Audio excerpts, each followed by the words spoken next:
era la educación pública, y luego había una especie que era la educación concertada, que ayudaba, que se financiaba con fondos públicos, que atendía los mismos objetivos con determinados requisitos.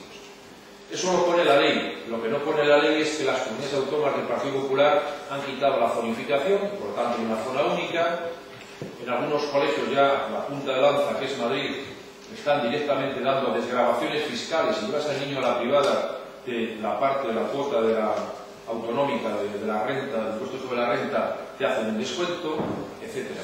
Es decir, salta por los aires ese equilibrio complicadísimo. Luego también lo remito al debate, si ustedes quieren, del artículo 27 de la ley, perdón, de la Constitución, donde hay un equilibrio complejo, difícil, y que supuso muchos roces entre los negociadores de los distintos partidos, fundamentalmente del Partido Socialista y de la Alianza Popular, entre el derecho a la educación y la libertad de enseñanza. Ese equilibrio difícil del artículo 27 salta por los aires. Por lo tanto, es una ley que creemos que es segregadora, que es elitista, que es economicista y que es confesional. Miren ustedes, no se puede consentir que en pleno siglo XXI, se acabe saliendo con la suya la conferencia episcopal, que es con los únicos con los que se ha negociado. No se ha negociado con la comunidad educativa, se ha negociado con la conferencia episcopal. Y en el último borrador se pone la alternativa, la asignatura de alternativa a la religión. La gran demanda de la jerarquía católica desde hace 20 años. Eso significa, claro, una asignatura poderosa, fuerte, para que los chicos acaben eligiendo religión. Ahora, no hay alternativa a la religión. La religión, el que la coge, que no la coge, y se acabó la historia. Ahora ponen una alternativa a la religión. Una alternativa a la religión. ¿Y por qué hacen esto? Pues porque, miren ustedes, en 10 años la elección de la asignatura de religión ha caído 10 puntos en España.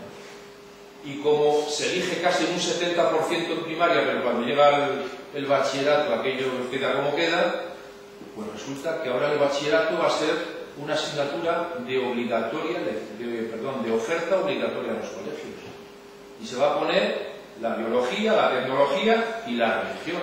Y va a estar con una asignatura que va a ser obligatorio ofertarla a los centros.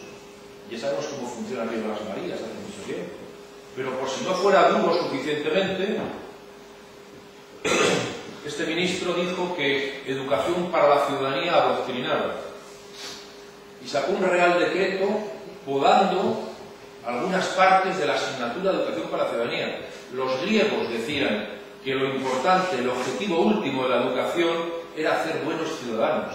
En todos los países de la Unión Europea y de la OCDE, de una forma o de otra, se estudia educación para la ciudadanía. Pero si lo que nos interesa es que los chicos, aparte de saber multiplicar ecuaciones de primer grado e integrales, luego sean buenos ciudadanos. Y de una forma o de otra existen esas asignaturas, de forma transversal, de forma directa. Bueno, el Real Decreto podó aquello, pero es que ahora en la ley directamente desaparece educación para la ciudadanía. Y oh casualidad, ¿cómo se llama la asignatura alternativa a la religión? Se llama valores cívicos. Es decir, fíjense, se está por ley contraponiendo lo que debían ser valores universales, lo que son valores universales, que forman parte de nuestra cultura occidental y que por lo tanto tiene que ser obligatorio en todos los sitios, se está contraponiendo la alternativa a una asignatura dogmática y confesional como es la religión. Es decir, o estudias para ser, perdónenme la reducción, o estudias para ser ciudadano o estudias catequesis. Pero ¿cómo se puede contraponer eso? Esto es una barbaridad. Yo creo que está ahora mismo la ley, el anteproyecto de ley en el Consejo de Estado. Yo creo que este va a ser un tema que vamos a ver qué dice el Consejo de Estado. Otro tema en el que tendrá que intervenir el Consejo de Estado es en que lo que decía la LODE y lo que decía la Constitución española de la participación de los padres, de las asociaciones, de los consejos escolares, etcétera, ya saben ustedes que desaparece también, se acaba convirtiendo en un órgano, bueno, que no tiene ninguna capacidad de decisión. Va a ser un órgano consultivo, contraviniendo, creo que es el 27.5 de la Constitución, que habla de la participación de los padres y de las madres en la gestión y en la organización de los centros, de lo que va a pasar con sus hijos, en cómo se les enseña.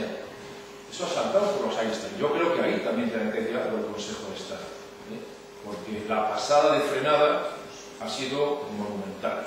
La pasada de frenada ha sido monumental. Bueno, segregador elitista, economicista y confesional. Yo creo que ya rozando lo clerical. El otro día Martínez Camino, portavoz de la Conferencia Episcopal, sacaba en la página 3, en enero creo que fue, en la página 3 del ABC, claro, se atreven a cosas cada vez más escandalosas, como a decir que ha sido la mala forma en la que se había tratado la asignatura de religión lo que ha dado que tengamos tan malos resultados en el informe PISA. Mira, esto es para cortarse la pena. Esto está, busquen ustedes, Martínez Camino, en enero, les puedo dar la referencia. Claro, este envalentonamiento de los sectores más ultras de la Iglesia Católica en España hacen que, si ustedes entran en la Consellería de Educación de la Generalitat Valenciana, verán los cursos de formación de profesores para el curso 2012-2013. Y ahí van a encontrar un curso de 30 horas que se llama Milagros y Apariciones de Nuestra Señora. Cuidado, es que no digo que acabamos bajo palio todos, me parece. Que no estoy diciendo ninguna tontería. No son cosas oficiales. Que no estoy contando, a ver, en fin. Es que esto está pasando. Bueno, termino ya. Voy terminando ya con 2 o 3 cuestiones. Nosotros estamos en contra de esta ley, estamos haciendo todo lo posible en el Congreso de los Diputados, estamos yendo por toda España contando lo que se nos viene encima, por 3 razones fundamentalmente. Porque creemos que rompe con la igualdad de oportunidades que ha habido hasta ahora y que han hecho que tuviéramos una educación mejorable, pero evidentemente que no tiene nada que ver con la que tuvieron nuestros padres. En segundo lugar, porque hay una subordinación de la escuela pública a la escuela privada concertada, se invierte completamente, se da la vuelta al calcetín. Estamos profundamente en contra y vamos a luchar con todas nuestras fuerzas. Les recuerdo que en la ley, paréntesis, cambia el artículo 84 para hacer que los centros que separan niños y niñas puedan tener conciertos educativos. Hay 14 sentencias ya del Tribunal Supremo que prohíbe concertar los centros que separan niños y niñas porque atacan el principio de igualdad. Bueno, pues la igualdad entre los sexos. Bueno, pues hay un artículo que va a beneficiar exclusivamente a 79 colegios, casi todos del Opus Dei, de los 30.000 que hay en España. Y se va a poner en la ley un artículo expreso para que se puedan concertar esos colegios. El ministro dice que es una ley que no es ideológica. ¿Qué hemos hecho nosotros? Pues sentarnos con todo el mundo. Nos estamos sentando con todo el mundo. Estamos contando esto por todos los lados. Nunca ha habido un ataque tan frontal a la escuela pública. Hemos pedido formalmente la semana pasada, el miércoles pasado, una moción consecuencia de interpelación, la retirada de la ley del anteproyecto de ley. Le hemos dicho al ministro que nunca en nuestro país ha salido una ley orgánica sin un mínimo consenso con la comunidad educativa y con los grupos políticos.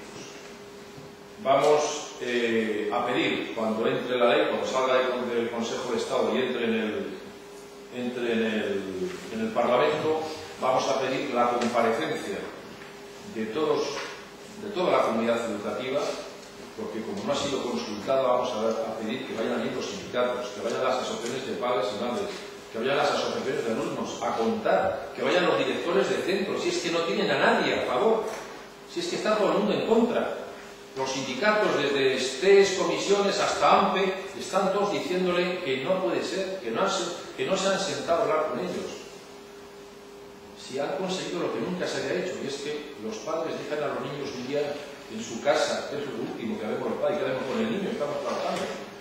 Pues han conseguido que las asociaciones de padres y madres hagan una huelga por primera vez en nuestra historia. Nosotros creemos que estamos ante un atentado realmente contra la educación, contra la escuela pública, y hemos denunciado públicamente los excesos y hemos dicho que han roto las reglas que nos dimos a principio de la democracia. El pacto constitucional, eso que siempre se ha hablado, el pacto constitucional, ya termino con esto, el pacto constitucional, los momentos más complicados no fueron ni los de ni cómo se organizó la España autonómica, ni qué pasaba con los militares, en aquel momento era un problema. Los momentos más duros de tensión fueron sobre el tema de la educación. Las dos veces que se rompió y se levantaron de la mesa los negociadores, los padres de la Constitución, dos veces, una veces Barba, socialista, y otra el representante de Alianza Popular, fue por un tema de educación, por estos temas de educación. El equilibrio fue muy inestable y nosotros decimos, estos señores hagan a calor rompiendo. Si esta ley sale adelante, rompen con algunos de los acuerdos tácitos, otros expresos en la Constitución, que nos dimos los españoles. Nosotros, me refiero al Partido Socialista, asumió unos acuerdos con la Santa Sede del año 79 con la UCD que nos han dado muchas dificultades ideológicamente internas en nuestro partido. Y hemos sido leales, cuando nos ha tocado gobernar, hemos mantenido los acuerdos con la Santa Sede, porque eran parte del pacto constitucional. Y hemos mantenido la doble red pública y privada porque eran parte del pacto constitucional. La pasada de frenada del Partido Popular con esta ley, yo les digo que si gobernamos, y esperemos que sea más pronto que tarde, vamos a denunciar los acuerdos con la Santa Sede como primera ley. Porque si abrimos el melón, lo abrimos para todo. No puede ser que estemos conteniéndonos, que estemos siendo leales con determinados planteamientos y que algunos se pasen de frenada hasta el punto de poner incluso en entredicho los acuerdos que hicimos en la etapa constitucional. Por lo tanto, ese será, habrá otras medidas, pero esa será una de ellas que ya les anticipo que como portavoz del Grupo Socialista lo propondré en el momento oportuno. Termino aquí y si quieren ustedes hablamos de eso.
Si hay viso de que este gobierno vaya a cumplir con esa necesidad de construir un colegio en nuestro.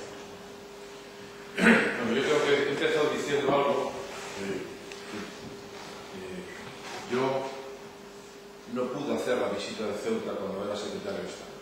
Se cortó unos cuantos meses la legislatura. Sí que lo hice en Melilla y bueno, diseñamos un sistema. Melilla tiene un sistema, tiene algunos problemas parecidos, otros no, pero es verdad que hay una realidad similar, si me permiten, más grave todavía en Ceuta, mucho más grave.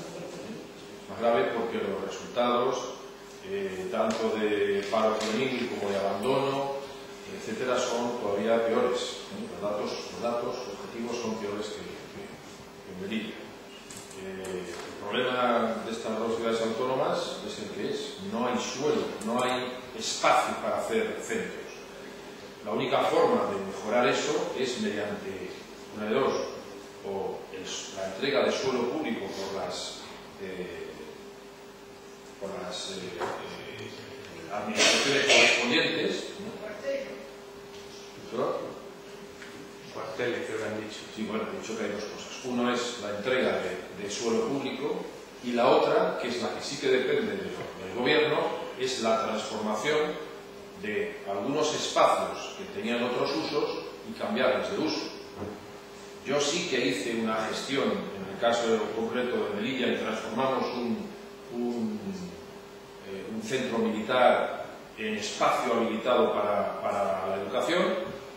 Y me he encontrado, cuando he ido a Melilla creo que estuve en noviembre, me he encontrado con que el PP allí ha dado marcha atrás. Le ha dicho, claro, que aquello era muy caro, rehabilitar por aquello, la residencia oficial, tal y cual, y había dado marcha atrás. No sé cuál es la realidad aquí, pero evidentemente solamente hay dos posibilidades. O quien tiene suelo le pone a disposición del servicio público de la educación, o espacios que tenían otro uso, se les cambia el uso porque esto da lo que da. O sea, aquí no puedes irte a decir, bueno, pasamos el cinturón y nos vamos, no, aquí te vas a abajo, no hay posibilidad de construir más. Entonces, en ese sentido, he estado hablando con los compañeros, hemos repasado la situación y el problema es que el PP ceutí, o el gobierno ceutí, adolece de los mismos problemas que tenemos en Madrid, la falta de diálogo. Y hay varios problemas, pero uno de ellos es que no se habla, que no se cuenta, que la gente no se sienta y opina, que no pregunta a los que saben de las cosas. El otro día venía aquí la subdirectora general del Ministerio, y lo lógico es que se hubiera sentado con los sindicatos, y que se hubiera sentado con la comunidad educativa, oye, ¿cómo está? Voy a ver el colegio, a ver, veo las goteras, pero de paso, contadme cómo está la realidad, porque yo no soy de aquí, yo tengo que preguntar quién está aquí. Y eso no se ha hecho. Y lo decíamos en rueda de prensa, la sospecha que tenemos es que la visita del Ministerio es una visita de contable. Ha venido por los papeles y ha dicho, a ver, tantos colegios, tantos profesores, sobran no sé cuántos. Y claro, 50 profesores que este año se han despedido o no se les ha renovado el contrato, yo creo, pónganse ustedes en lo peor, la visita del Ministerio viene a recortar más profesores. Porque si yo vengo a otra cosa, me siento y lo vendo estupendamente. A ver, contadme, bueno, vamos a arreglar esto o lo otro. Han venido a hacer la labor de contable. Aquí una cruz, aquí sobra uno, aquí sobra medio, total, tantos, a cuadrar. Situación, en otras comunidades autónomas se resiste, porque las comunidades autónomas que tienen prácticamente las competencias casi exclusivas en materia de educación, algunas han apostado por la educación. Es el caso de Andalucía. Andalucía son, no sé cuántos millones son, 7 millones, 8 millones, no sé cuántos millones de andaluces hay. Tienen problemas muy importantes en un territorio muy grande y han decidido pues, hacer menos autovías y menos carreteras y hacer más educación y más sanidad. Y han recortado lo mismo, o no han recortado nada en algunos capítulos, y estamos viendo cómo están resistiendo y avanzando. En otros lugares como este, que depende directamente del Ministerio, cuando he dado el dato de que se ha quitado 1 de cada 3 euros, es porque esos 3 euros que vienen aquí, claro, no es que sean directamente de aquí, son 1.000 millones, son de un conjunto de programas educativos, pero donde más va a afectar en los sitios que dependen directamente, porque en otros es la comunidad autónoma la que sujeta, la que aguanta y la que resiste. Pero aquí, mi opinión es que van ustedes a ver cómo va a golpear especialmente los recortes educativos en una zona, un territorio especialmente vulnerable por la situación que, bueno, ustedes conocen mejor que yo. Esto no es el País Vasco, donde hay un 10% de abandono escolar, ¿no? O sea que si a una situación difícil y grave le das 2 vueltas de tuerca, pues es que directamente yo creo que te cargas el sistema educativo. O dicho de otra forma, que es también lo que he comentado a contestación de los medios de comunicación. A mí me parece, primero, que con Ceuta se está improvisando, se están haciendo parches, pasa tal cosa, pum, se tapa un poco a dictar. Segundo, yo noto que no hay una dirección de donde sea, del Ministerio, de la dirección provincial, no hay una dirección que coordine todo, y la sensación es de ejército de Pancho Villa, que cada centro hace lo que puede con sus profes, y como digo, lo mismo tapa una gotera, que intenta que el profe de al lado de la clase al otro, porque como son 15 días, y los 15 días, hasta los 15 días no se sustituye al profesor, las ratios, porque no hay espacio, de Ceuta y Melilla son las más altas de España, encima las subes. ¿Cómo puede haber 29 niños en un centro de infantil? Eso es ingobernable, claro. Ahí no se enseña nada. Hay bastante ahí para entender a los niños, y que no se te desmoñen por ahí, por las esquinas. No, claro, no es posible hacer nada. Sube la ratio, sube la cantidad de profesores, no se hacen las sustituciones. Entonces cada centro se está convirtiendo en una especie de reino de taifas, donde si hay una buena dirección y unos buenos profesores que apoyan a la dirección, y vamos a asistir como podamos, que se nos está cayendo el colegio por aquí, que es que no tenemos sustituciones por allá. Y yo creo que a eso, bueno, pues esa vulnerabilidad, creo que ustedes lo van a notar especialmente, o mucho más que otros lugares donde hay una autonomía real, porque hay apuestas. Aquí no se puede hacer una apuesta. El ayuntamiento podrá en un momento dado apoyar alguna cosa concreta, pero tiene que venir no bien. Entonces, falta de diálogo, yo creo que labor heroica en los centros de los profes y de las direcciones intentando sujetar aquello, ¿sí? Y yo creo que una situación que en poco tiempo en Ceuta y en Melilla, pero especialmente en Ceuta, va a estar al borde del colapso, porque en este momento, olvídense ustedes y que les hagan 3 metros, eso no existe. Al revés, acuérdense que estamos hoy al día 16 de marzo, acuérdense cuando peguen el siguiente reporte, porque yo creo que la visita al Ministerio, por cierto, Ceuta y Melilla no existen. En las comparecencias del ministro nunca se ha hablado de Ceuta y Melilla, que lo sepan. Las comparecencias que ha hecho en el Congreso de los Diputados nunca se ha hablado de Ceuta y Melilla, que son los territorios cuando nosotros estamos en el gobierno. Hoy hay muchos problemas de educación, pero un capítulo de la comparecencia es para contar cómo van los territorios que dependen directamente de ellos, que son territorios MEC, como se decía antiguamente. Nunca ha hablado el ministro ni la secretaria de Estado en las comparecencias de Ceuta y Melilla. Yo he pedido por escrito que me digan cuál es la situación de Ceuta y de Melilla, concretamente, en determinadas cosas. Estoy esperando la respuesta por parte del Ministerio. Y con eso haremos alguna iniciativa. Quiero que sepan también todos que aquí vamos un poco extenso, lo preguntaban los compañeros de la prensa, y les he dicho que después de ver cómo está la situación, de hablar con los compañeros, de ver que han aumentado 400 alumnos, ya han bajado 50 profesores y todo esto que estamos, ustedes lo saben mejor que yo, vamos a llevar al Congreso de los Diputados una proposición no de ley, concretamente sobre la situación de Ceuta y Melilla, para pedir al gobierno responsabilidades y pedirle que acometa las carencias que tiene especialmente Ceuta. Esta diferencia cada vez se está agrandando, quiero que lo sepan. La diferencia entre Ceuta y Melilla cada vez se está agrandando en perjuicio de Ceuta.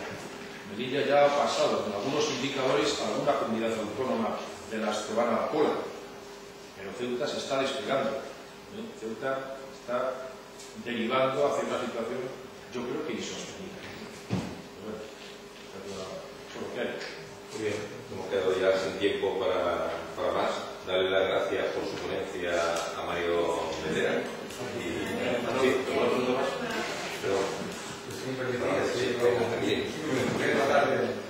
Primero agradecerle tu exposición, porque yo creo que nos hace más que reforzarnos en saber dónde estábamos y dónde estamos, ¿no? También nosotros mismos. Yo creo que es importante y muy Empiezo por el final porque estando de acuerdo con todo lo que has dicho, lo último que has dicho me sorprende y me agrada mucho oírlo de ti, la intención de denunciar el acuerdo con el antes. Creo que ya es hora porque, como tú dices, se han pasado varios pueblos. Empiezo por el final también haciendo un simple recordatorio a la pregunta de José Antonio, porque recordarás que, permitidme la ironía, pasado más de un año después de las elecciones, yo pensaba que aquí había ya varias primeras piedras puestas en Ceuta. Que no hay primeras piedras, pues se confirma lo que yo efectivamente decía. Pero es que nosotros dejamos unas gestiones muy avanzadas por la Dirección General de Infraestructura de la Defensa. Gestiones que hice personalmente, que trasladé al secretario de Estado y que la Dirección General de Infraestructura de la Defensa la veía con buenos ojos sobre unos terrenos que no es que se hayan ido abajo, es que yo estaba convencido entonces que la ciudad tiene puestos sus ojos en ello y no precisamente para la infraestructura de la defensa. Pero, bueno, dejando esa información, Mario ha planteado la ley como un escenario de riesgo alto. Yo creo que va más allá, yo creo que hay más riesgo todavía porque la ley no deja de ser una ley absolutamente tramposa. Una ley que dice cosas que no nos gusta oír. Una ley que trata de ocultar cosas entre lo que dice y una ley que omite cosas. Y todo va en el momento que se ha hecho aquí de la igualdad. Y una de las trampas que plantea es la trampa económica, efectivamente, que has comentado. Voy a comentar algo que nosotros hacíamos aquí en el informe, que elevábamos al Ministerio y que el Ministerio utilizaba de la siguiente manera.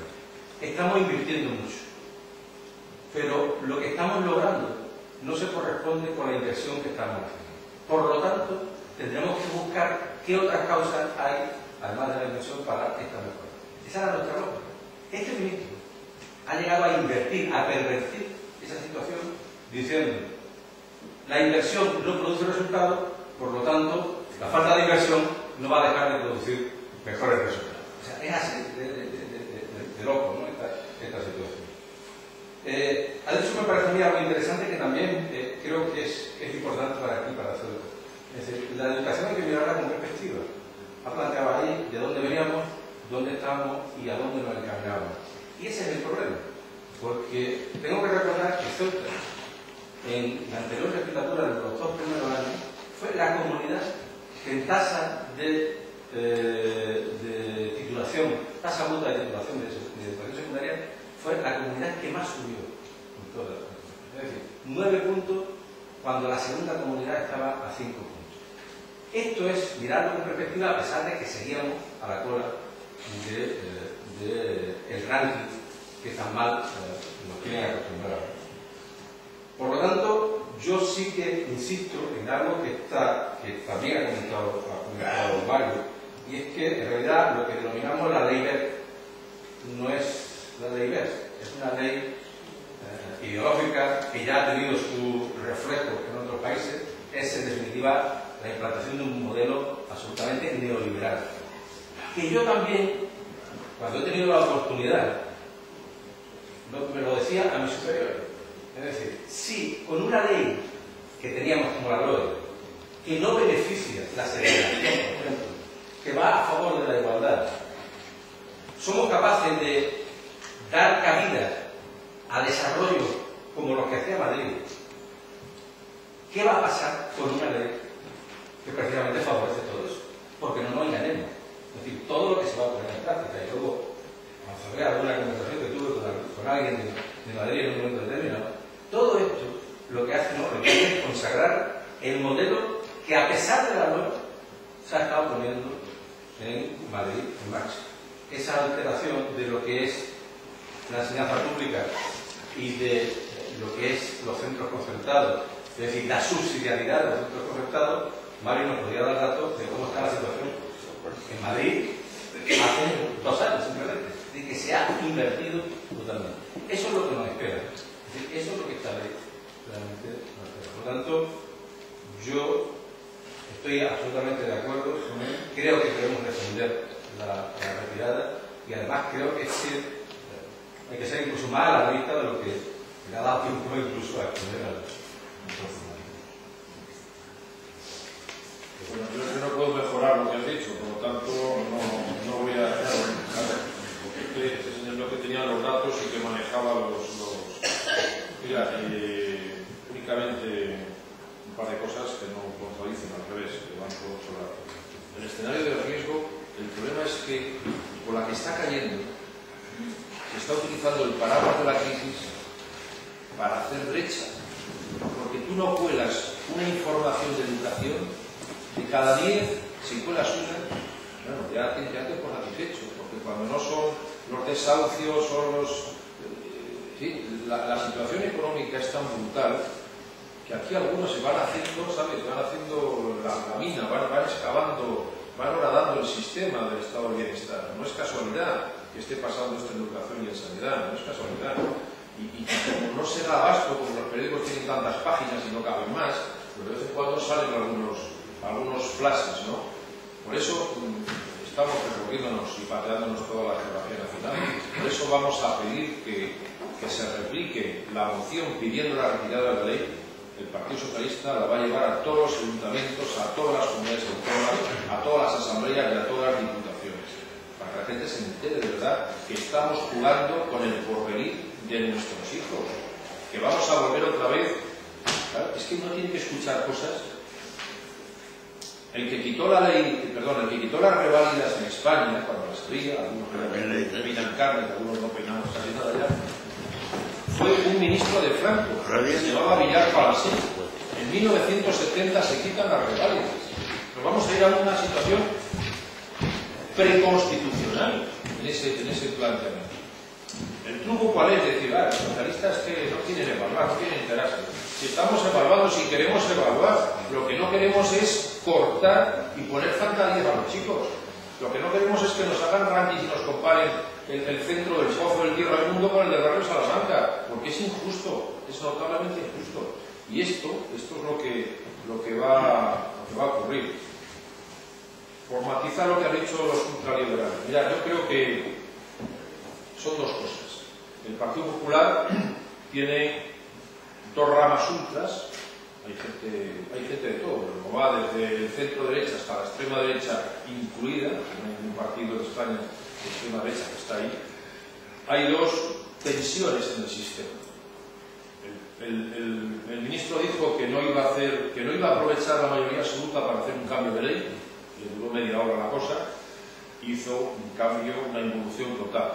Pero según han ido moviéndose los borradores, han ido... el ministro ha habido un momento que ha perdido las riendas de la reforma y tuvo que salir la vicepresidenta en una rueda de prensa muy conocida en diciembre diciendo que, apaciguando, y que, en fin, esto tendría que durar el tiempo que fuera para buscar consensos, puso un poquito de vaselina, ¿no? Vamos a ver si no es así la cosa de dura y tal. La realidad por debajo estaban funcionando, ahora que estamos con lo del Papa, dos cordadas, como el de Vaticano, la corriente ultraliberal del Partido Popular, que es un poco el espectro de Esperanza Libre, gente que en temas morales no tiene ningún problema con los matrimonios gays y con algunos otros problemas del aborto y tenemos ahí a algunas señoras, pensando con una concretamente que es vicepresidenta primera de la Cámara, que en los temas estos morales, pero que son profundamente, ideológicamente neoliberales en el tema económico, son los que han hecho todo esto del input y del output y tal. Y luego hay otro sector, que es ese sector de procedencia democristiana, que los más radicales son los que evidentemente han pactado con la conferencia episcopal, han metido la asignatura de alternativa religiosa. Es decir, el documento, el anteproyecto de ley se ha ido complicando y empeorando. Y cada uno de los dos sectores más radicales, con un ministro que ya había perdido las riendas de la ley, han ido metiendo. O sea, lo de la introducción del elemento de los conciertos a la demanda es de la ultraliberal, que quiere hacer con la educación lo mismo que está haciendo con la sanidad, quiere hacer de ello un negocio, la posibilidad de un negocio. Pero por otro lado, la alternativa a la religión y la eliminación de la ciudadanía es el otro sector, este ultraconservador, Por lo tanto, está echando zorro la ley al final, claro, porque han metido mano al final los dos sectores más ultras. El ministro tuvo un problema gordísimo. La víspera de una sectorial de educación tuvo un problema de rebelión directa en Génova, donde los consejeros de sus comunidades autónomas le dijeron que hasta aquí. Entonces, el problema del ministro ahora no somos los socialistas, que tienen mayoría más que absoluta para sacar lo que quieran. Su problema son cómo contentar a dos sectores ultras, ojo, y a los consejeros de las comunidades autónomas que, haciendo abstracción de su posición ideológica, tienen que poner la ley en marcha y no les salen las cuentas porque han recortado 5.200 millones en solo año y pico, y toda esta fiesta que está organizando el ministro la van a tener que pagar las comunidades. Y les dicen, a mí no me traigas la formación profesional básica ni las reválidas que voy a tener que pagarlas yo. O sea, las haces tú, me traes señores de fuera y las pago yo, de eso nada. Y como la ley estaba atascada, lo que han hecho es, lo que se hace con estas cosas, crear una comisión de estudio, de análisis económico del coste real de la implantación de la... Si es que no se puede sacar una ley sin dinero. La ley tiene menos 5.200 millones. La LOE se pusieron encima de la mesa 6.000 millones para ponerla en marcha. Entonces ahora el ministro tiene un problema gordo, porque sus propias comunidades no quieren saber nada del tema. Porque das dinero, claro, a la vez Montoro les está exigiendo que rebajen el déficit. El escenario es complicado. A mí no me quita el sueño, quiero decir, que estén, en fin, que ellos mismos estén en esta situación. Me quita el sueño el que puedan poner en marcha esta barbaridad de ley, porque no tiene ni pies ni cabeza. Un ministro que además no viene del ámbito de la educación, se me perdone la expresión, que le importa un pito todo lo que tenga que ver. Él viene a hacer un trabajo, le va a hacer, él sabe que no va a terminar el mandato, hará el trabajo, entregará la ley y después le hará consejero de alguna multinacional. Sí. Muy breve, por favor, sí. Solamente muy rápidamente. Me agrada toda la información que ha transmitido de lo que van a hacer en el Parlamento, y aunque ya ha mencionado la falta de valoración del profesorado, yo quería seguir insistiendo en que cuando presenten las proposiciones y hagan las intervenciones que consideren oportunas, que no se olviden del esfuerzo heroico efectivamente que está aquí realizando el profesorado y la gran preocupación que tienen los padres, porque realmente desde que el actual gobierno está en la administración, aquí cuando se ha venido a Ceuta no se ha valorado y más o menos se le ha echado casi muchas veces la culpa al profesorado y a los centros de los resultados, era casi culpa más bien de ellos y del exceso del profesorado a la realidad que existe. Entonces, que estos dos pilares fundamentales, que es el profesorado y los padres, que por favor que se potencien y que se les valore suficientemente en las más altas instancias a través del portavoz socialista y de la labor del Congreso. Pues muchas gracias. Termino en un minuto. Fijaros, no es casualidad. No es casualidad. Para sacar una ley absolutamente injusta y arbitraria como es la ley BER, ha habido por delante una tarea de zapa desde el Ministerio y desde algunas comunidades autónomas poniendo a parir a los profesores. ¿Os acordáis, Esperanza Aguirre, diciendo que los profesores trabajaban 15 horas, 16 horas, que qué se quejaban? Que un funcionario trabajaba 37. Hubo que corregir aquello, claro. Tuvieron que explicar, lo saben muy bien, las horas que trabajan los profesores. Lo saben perfectamente. ¿Qué es lo que vino después de aquello? Aumento de ratios, aumento de horas. O sea, no es casualidad. ¿Qué es lo que está, si habéis leído El País estos días, qué es lo que están diciendo ahora? Han sacado, no sabemos de dónde, se va a recurrir, han sacado unos exámenes que han hecho a los profesores, donde por lo visto el 87% deben ser lelos perdidos, no saben contestar a preguntas de primaria. ¿Os pensáis que eso es casualidad? No es casualidad. Detrás de eso hay una cosa que se llama estatuto del docente. Y como los profesores son tan burros que no saben que Cáceres no está en Andalucía y cosas de estas que están sacando de forma demagógica, lo siguiente que van a sacar es el estatuto del docente y dirán, para corregir esto que estamos viendo en los medios, en sus medios, para corregir esto va a haber que hacer algo y van a sacar el estatuto del docente. Con la universidad pasa todavía lo mismo. Van a cambiar la universidad. Quieren que los rectores sean gestores, no sean profesores. Y han montado un grupo de expertos que les digan lo mal que va la universidad, lo mal que les ha salido rana. Porque el maestro político del señor Wert es un tal Óscar Alzaga, no sé si os suena. A los más jóvenes no sonarán, a los otros sí que no suenan. Óscar Alzaga era pues, el padre de los democristianos del Partido Popular. Y este señor ha bebido en esas fuentes. Qué casualidad, le mete en la comisión de expertos y los expertos han dicho 5 que sí, lo que decía el ministerio, y 2, entre ellos el padre político del ministro Wert, que eso es una chapuza y que no se puede hacer. Entonces han dejado ahí el informe, el ministro dice, bueno, este era un informe que hemos encargado, pero hay otros, ¿qué iban a hacer? Es decir, cojamos el informe de los expertos y como nos están diciendo eso, reformemos la universidad en este sentido. Esto no es casualidad. La ley, el estatuto del docente, la universidad, primero pegan las andanadas, tiran por tierra todo y luego vienen ellos, que son los pirómanos bomberos, a arreglar el asunto.